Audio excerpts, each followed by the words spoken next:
দেখি আপনার ইসলামিক জ্ঞান কতটা।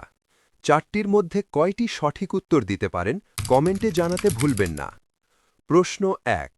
কুরআন শরীফে কোন নবীর নামে একটি সূরা নামকরণ করা হয়েছে? এ হজরত ইব্রাহিম আলাইহিসাল্লাম, বি হজরত মোহাম্মদ সাল্লাল্লাহু আলাইহি ওয়াসাল্লাম, সি হজরত নূহ আলাইহিসাল্লাম।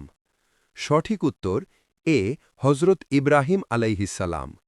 প্রশ্ন ২। ইসলামে তাকিয়া বলতে কি বোঝানো হয়? এ প্রতারণা করা, বি বিপদে ধর্ম গোপন রাখা, সি যুদ্ধে লুকোচুরি খেলা। সঠিক উত্তর বি বিপদে ধর্ম গোপন রাখা। প্রশ্ন ৩। হজরত ফাতিমা রাদিয়াল্লাহু আনহা কার কন্যা ছিলেন? এ হজরত আয়েশা রাদিয়াল্লাহু আনহা, বি হজরত খাদিজা রাদিয়াল্লাহু আনহা, সি হজরত মারিয়াম আলাইহিসালাম। সঠিক উত্তর বি হজরত খাদিজা রাদিয়াল্লাহু আনহা। প্রশ্ন ৪। কুরআনের কোন সূরায় জান্নাতের ফলফুলের বর্ণনা দেওয়া হয়েছে?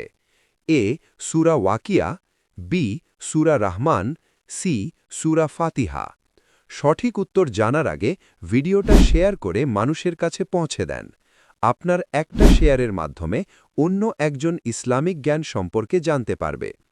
সঠিক উত্তর বি সূরা রহমান।